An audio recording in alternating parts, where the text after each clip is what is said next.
Hey NFL fans, before we dive into today's hottest stories, make sure to hit that subscribe button and ring the bell so you never miss an update from NFL News Now.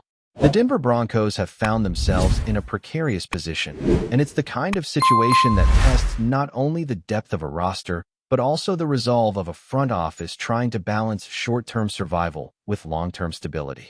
When starting guard Ben Powers went down with a torn biceps in Week 5 against the Philadelphia Eagles, the immediate reaction around the organization was concern, not panic, but that quiet, uneasy feeling that sets in when you realize the strength of your offensive line just took a major hit. Powers had been one of the anchors of Denver's improved protection unit, a steady, veteran presence brought in specifically to stabilize a group that had struggled with consistency in past years. Losing him, even temporarily, throws everything off balance. The news that he could be out at least 2 months, and potentially the rest of the season, only compounds the uncertainty. Torn biceps injuries are unpredictable. Some players bounce back quickly, others don't see the field again until the next season. It's a situation where you just can't plan on a return until you actually see it happen. In the meantime, the Broncos have turned to Alex Palczewski, a player who has shown flashes of potential, but also the kind of inconsistency that comes with inexperience. To his credit, Palczewski stepped in admirably at first. He played with toughness and energy, clearly eager to prove he could hold his own at the professional level. But as opposing defenses gathered more tape on him, the cracks began to show. His most recent performance in Week 8 against the Dallas Cowboys raised alarms. Despite the Cowboys' pass rush struggling for much of the season, Palczewski allowed multiple pressures and finished with a 34.9 pass blocking grade, his lowest of the year. That's the kind of performance that forces a coaching staff to reevaluate whether the next man up mentality is enough to keep the offense functioning smoothly. The Broncos' offensive line, once seen as a strength of the team, suddenly looks like a liability that could derail their season if not addressed. So naturally, the trade rumors have begun to swirl, and one name that keeps coming up is New Orleans Saints guard Cesar Ruiz. According to ESPN's Jeremy Fowler, multiple teams have been under the impression that Ruiz could be available for the right price. And when you're a team like Denver, hovering somewhere between playoff hopeful and rebuilding experiment, that kind of opportunity is hard to ignore. Ruiz isn't just some veteran journeyman bouncing from team to team. He's a former first-round pick, drafted for his blend of athleticism and versatility, and still only 25 years old. That's the kind of player who, if you can get him for a reasonable price, could help immediately and remain part of your core for years to come. The appeal for Denver goes beyond just plugging a hole left by Powers' injury. Ruiz is under contract through 2027, which means he wouldn't just be a short-term rental. He could potentially become the long-term answer at guard, giving the Broncos flexibility if they decide to move on from Powers in 2026. That's an important consideration for a team still retooling its offensive identity under head coach Sean Payton. Payton, of course, has history with Ruiz, having coached him in New Orleans when the Saints drafted him back in 2020. That connection adds another layer of intrigue to this potential deal. Payton knows what Ruiz can do, understands his strengths and weaknesses, and might believe he can get the best out of him once again. Sometimes a familiar system and a fresh start are exactly what a player needs to get back to form. Now, let's be honest, Ruiz isn't having a standout season. His run-blocking grade has dipped to 46.0, a noticeable decline from the 64.4 mark he posted in 2024. The Saints' offensive line as a whole has underperformed this year, plagued by injuries and a lack of cohesion. But Ruiz remains a strong pass protector, sitting at a 65.2 grade according to Pro Football Focus. That's a critical stat for a Broncos offense that has emphasized protecting the quarterback above all else. Denver's passing game has finally started to find some rhythm, and the last thing Payton wants is to see that progress undone by breakdowns up front. Ruiz's consistency in pass protection could be exactly what the Broncos need to stabilize the interior of the line and give quarterback Russell Wilson, or whoever lines up under center next year, the confidence to operate without constant pressure in his face. Of course, every trade comes down to price. The Saints, while reportedly open to dealing Ruiz, aren't in a position to give him away. They still value him as a young, talented lineman, and if they're going to part ways, it'll likely take at least a mid-round draft pick. maybe more, depending on how desperate the market becomes as the trade deadline approaches. The Broncos, on the other hand, have to weigh the cost against the potential reward. Is Ruiz the kind of player who can genuinely elevate the unit? Or is he merely a stopgap solution who won't move the needle enough to justify giving up assets? These are the questions General Manager George Payton and his staff are wrestling with behind the scenes. It's not an easy decision, especially when the team is straddling that fine line between contending and rebuilding. Still, when you look at the landscape of available offensive linemen, the options aren't exactly inspiring. Quality interior linemen rarely hit the trade block, and even fewer are both young and under contract long-term. Most teams guard their offensive linemen like gold because continuity and chemistry are so vital in that position group. Ruiz might not be a perfect solution, but he's one of the few realistic options available who can make a tangible difference right now. The Broncos can't afford to let the season slip away because of an unstable offensive front. They've already seen how quickly a single injury can disrupt everything. Another poor performance like the one against Dallas could force their hand. For the Saints, moving Ruiz could make sense as part of a broader effort to reshape their roster. They've been stuck in a kind of limbo, competitive enough to stay relevant, but not good enough to make a real playoff push. Trading Ruiz would free up some cap space and potentially bring in valuable draft capital to help them retool for the future. It's not an easy call for them either, considering the investment they made when they drafted him. But sometimes both sides benefit from a change of scenery. Ruiz might thrive in Denver, reunited with a coach who believes in him, while the Saints could use the pick they get in return to start fresh with younger, cheaper talent. For Broncos fans, the idea of adding Ruiz is enticing, but also carries a sense of cautious optimism. On one hand, he represents stability and experience at a position of need. On the other, he's not a guaranteed fix. He's had stretches of strong play, particularly in pass protection, but his struggles in the run game could limit Denver's ability to establish balance on offense. Payton has been vocal about wanting his team to be physical in the trenches, to dominate the line of scrimmage both in pass protection and run blocking. Bringing in Ruiz might help with one aspect, but not necessarily the other. Still, when you're dealing with injuries and inconsistency, sometimes you have to take what you can get and hope the positives outweigh the negatives. As the trade deadline looms, all eyes will be on how aggressive Denver decides to be. They've already shown flashes of being a team on the rise, but without adequate protection up front, any momentum they've built could evaporate quickly. The decision to pursue Ruiz, or any offensive line help, could ultimately determine how this season unfolds. If they stand pat and Palchevsky continues to struggle, the offense could stall, and a promising season could slip through their fingers. But if they make the right move, one that shores up the interior and gives the offense a foundation to build on, it could be the spark that propels them forward. What makes this situation so fascinating is the layer of familiarity between Sean Payton and Cesar Ruiz. Payton has always been known for his attention to detail, especially when it comes to offensive line play. He values players who can process quickly, adapt to complex blocking schemes, and execute under pressure. Ruiz, during his early years in New Orleans, showed flashes of exactly that. The question is whether Payton believes he can bring that version of Ruiz back. It's the kind of reunion story that writes itself. The coach who once drafted a young lineman, now looking to bring him back under his wing, hoping to reignite the spark that once made him a first-round talent. The reality is that the Broncos can't wait forever.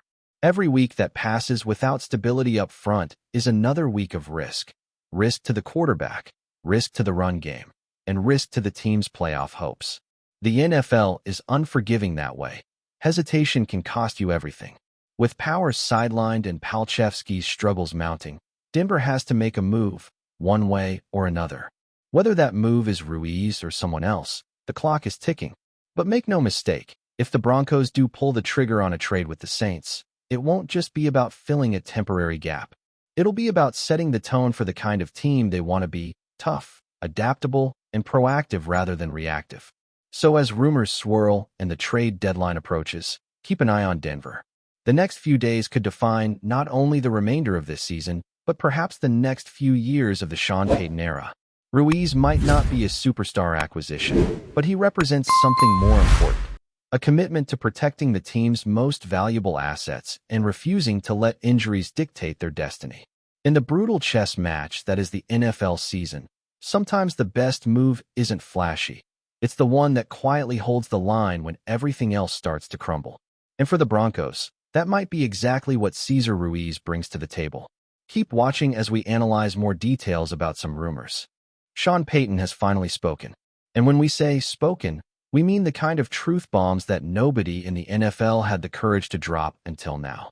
For months, rumors have swirled around the league, whispers in locker rooms, cryptic hints in press conferences, and now, Sean Payton has pulled back the curtain in a way that is sending shockwaves across the NFL. This isn't your usual coach speak or the polite, "we're building something special" kind of statements. No, Payton went straight for the jugular, and the target of his most biting criticism? The Denver Broncos front office. That's right. The Broncos, a team with a fan base as passionate as any in football, are apparently dealing with organizational dysfunction so profound that even someone as seasoned and politically savvy as Sean Payton felt compelled to call it out publicly. According to sources close to the situation, Payton didn't mince words. He reportedly described the Broncos management as chaotic, short-sighted, and unwilling to make tough decisions, phrases that echo loudly in a league where perception is everything. And if that weren't enough, the timing couldn't be more explosive. The Broncos have struggled with consistency, draft decisions that haven't panned out, and a seeming inability to hire the right people in key roles. Payton's comments, while couched in professional language, read like a detailed indictment of the team's entire operational structure. He apparently outlined specific instances of mismanagement, from botched draft picks to indecision on critical trades, painting a picture of an organization that might be more reactive than proactive and certainly far from championship caliber. Fans are already losing their minds over this. Social media exploded within minutes of the news breaking, with hashtags trending across platforms. Sean Payton says what we all think, one fan tweeted, while another commented, "The Broncos front office has been a mess for years." Finally, someone with credibility calls it out. And credibility is exactly what Payton brings to the table. A former Super Bowl winning coach with years of experience at the highest level, his opinion carries weight that goes beyond rumor or opinion.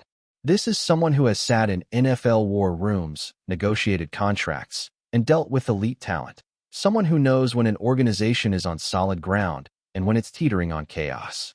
His voice adds an unprecedented layer of legitimacy to the ongoing criticism of Denver's management. But the ripple effects of this revelation could be even bigger than anyone is imagining. Within the Broncos' own organization, insiders are reportedly scrambling to figure out the fallout. Payton's words are not just critical, they are a signal to the league, a reminder that the Broncos' internal struggles are not going unnoticed. Executives may feel the pressure, coaches may feel the pressure, and even players could start questioning the direction of the franchise. The NFL is a league built on perception as much as performance, and when a high-profile figure like Payton throws down this kind of public critique, it doesn't just stay in the press. It filters through every locker room, every front office, and every broadcast booth. Interestingly, this isn't the first time Denver has been under fire. Analysts and former players have long commented on what they perceive as organizational instability, but until now, most of it stayed in the realm of speculation. Payton's remarks transformed speculation into something more tangible. He didn't just say, "they're struggling." He provided context, examples, and the kind of insider insight that makes it impossible to ignore. And while some might argue that Payton has his own agenda, given that he's not coaching the Broncos, the consistency and specificity of his comments suggest that this is more than just a passing jab. It's a calculated revelation, the kind of thing that NFL insiders live for, the type of behind-the-scenes truth that changes narratives and fuels locker room gossip for months, if not years. There's also the question of timing.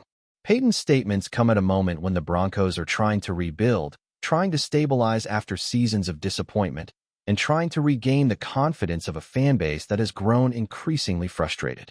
The optics of a respected figure publicly criticizing the organization can't be ignored. It may impact future hires, influence player decisions, and even affect negotiations with potential trades or free agent signings. When a coach of Payton's stature speaks out, It creates pressure that no front office can simply brush off. And according to insiders, there are already rumors that some executives within Denver are considering major changes, partly in response to the embarrassment of having their internal dysfunction spotlighted so publicly. Meanwhile, the NFL media landscape is buzzing. Pundits are dissecting every word, trying to determine whether Payton's critique signals an opportunity for other teams to swoop in on Broncos talent, or if it will simply catalyze an internal housecleaning in Denver. The consensus among many analysts seems to be that Payton has tapped into a truth that's long been acknowledged in whispers, but never spoken aloud with such authority. That alone is enough to make this moment feel like a turning point. If the Broncos want to maintain credibility and keep their season on track, they may have no choice but to respond decisively. Of course, reactions from the Broncos organization have been, predictably, measured. Official statements emphasize resilience, growth, and the long-term vision of the franchise, but insiders suggest that behind closed doors, there's significant tension. Executives are reportedly reviewing recent decisions, coaches are evaluating internal communication processes, and players are discussing how this public critique may impact their own approach. It's rare for a single set of comments to create such a multi-layered effect across an entire franchise, but Payton's reputation and timing have combined to do just that. In the end, the story is still developing, but one thing is certain. Sean Payton has shifted the conversation. The Broncos management can no longer operate in the shadows, and the NFL world is watching closely. Rumors about internal dysfunction are no longer idle chatter. They have a name, a face, and a voice behind them. And as the league continues its season, every move the Broncos make will be scrutinized through the lens of Payton's comments. Fans are energized, analysts are theorizing, and executives are under pressure, all because one of the most respected coaches in NFL history decided to say what nobody else had the courage to say. The question now is, how will Denver respond, and what ripple effects will this candid revelation have across the league? Thanks for watching. Don't forget to like this video and share it with your fellow NFL fans.